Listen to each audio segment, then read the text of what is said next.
Как-то раз мне звонит одна женщина почти пожилого возраста и говорит: «Хаджи, у моего сына отказали обе почки, моя кровь, оказывается, подходит ему, я хочу дать ему свою почку, но он отказывается. Он у меня единственный сын, отца нет, он умер, а у сына есть 4 детей. Как я буду их расти, если он умрет? Я хочу спасти его, что мне делать?» Сын говорит: «Мало того, что ты меня родила, теперь еще и почку хочешь отдать, я не возьму ее. Скажите, как мне его уговорить? Он постоянно слушает ваши уроки». И тут же после нее мне приходит еще один звонок. Оказалось, это ее сын.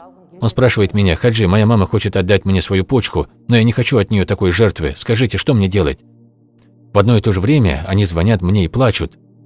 Они оба в этот момент находились в республиканской больнице. Мать звонит с одного конца больницы, а сын с другого. Спрятались друг от друга и звонят мне. Что мне оставалось делать в этой ситуации? Я купил 2 килограмма яблок и пошел в эту больницу, чтобы встретиться с ними и поговорить с доктором. В общем, поговорили с ними. Потом его мать дала свою почку, парню сделали операцию. Она отдала за это все свои деньги, и в результате у ее сына заработала пересаженная почка. Проходит какое-то время, и у него снова отказывает почка, та, которую пересадили от матери.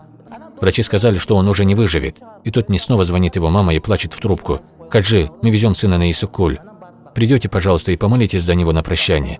Я приехал к ним и вижу, как у парня изо рта и носа идет кровь.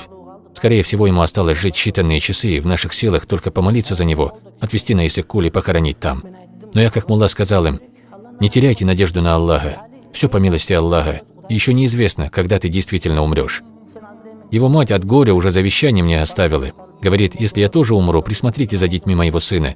Старшему мальчику 6 лет, и он мечтает учиться в медресе, а девочке около 4. Когда они подрастут, возьмите их к себе на попечение и отдайте учиться в медресе. Если что-то не так, моя невестка будет помогать». Вот так она мне даже завещание оставила. Потом я почитал над ним Коран, заставил его произнести слова шаады. Потом пришел их коллектив. Я еще раз ему сказал: «Не теряйте надежды. Один Аллах знает, сколько тебе еще жить.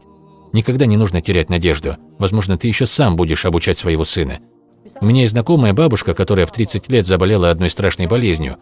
По всему СССР эта болезнь была, наверное, только у 10 или 11 человек. Она в то время работала в медучилище преподавателем. У нее было 2 сына. Все ее коллеги и родные знали, что она скоро умрет. Из-за этого все относились к ней ласково и с жалостью. Они же понимали, что скоро ее не станет, и сыновья останутся сиротами, и поэтому все ее жалели. А сейчас эта бабушка говорит: «Хвала Всевышнему Аллаху. Оказывается, все в его руках. Мне сейчас 90 лет, я даже успела побывать на похоронах тех, кто раньше меня жалел. Если Аллах дал кому-то долголетие, то он будет жить, даже несмотря на болезнь». Вот так. И эта бабушка до сих пор жива. Она все время читает Коран, разные книги, успела перечитать все существующие тафсиры. Очень грамотная бабуля. И в медучилище успела поработать много лет. Мы уже позже с ней познакомились, когда стали ходить на ее уроки. Наши родители с ней хорошо общались, и мы стали дружить с семьями. Я рассказал парню про эту бабушку и потом ушел. После моего ухода он, оказывается, потерял сознание. Его отвезли на Иссык-Куль, и он 6 дней лежал там без сознания. Местный мулла сказал, что его голова уже повернулась к кибле, и все начали готовиться к похоронам. Купили саван и стали дожидаться джаназы. И тут, через 6 дней, парень приходит в себя. Его почка снова заработала. Сама по себе заработала, представляете? Потом, спустя какое-то время, мне звонит его мать. Я уж подумал, что ему снова плохо, и она просит меня приехать на его джаназу. Она мне говорит: «Можно мой сын Азамат придет к вам?» Я удивился: «А как он придет?» «Ну ладно, пусть приходит завтра».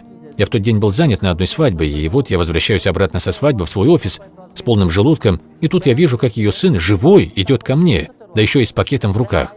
Взял с собой жену, детей и пришел в мой офис. Подарил мне иссык-кульский мед, который мы только недавно доели. Вот видите, не нужно никогда терять надежду. Никто не верил, что он выживет, а он сейчас ходит на ногах и даже посещает мечеть по пятницам. Эта история нам показывает, что даже в последнюю минуту нельзя терять надежду. Потеря надежды – это наущение шайтана. Человек, потерявший надежду, способен отступить от веры. Поэтому никогда и ни при каких обстоятельствах не теряйте надежду на лучшее, братья. Некоторые люди сразу начинают терять себя, как только на них наваливаются проблемы. Но так не нужно делать. Когда джигит пешком, народ его оскорбляет, а когда джигит верхом, народ его восхваляет.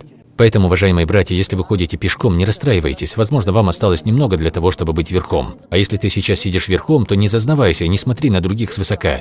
Возможно, завтра ты окажешься пешком. Никогда не нужно зазнаваться в достатке и огорчаться в нужде.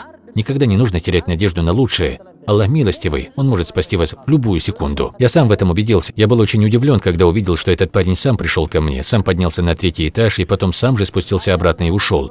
А, кстати, рядом с ним была одна бабушка, она, оказывается, умерла, и ее похоронили. Пусть Аллах помилует ее и дарует ей райские сады.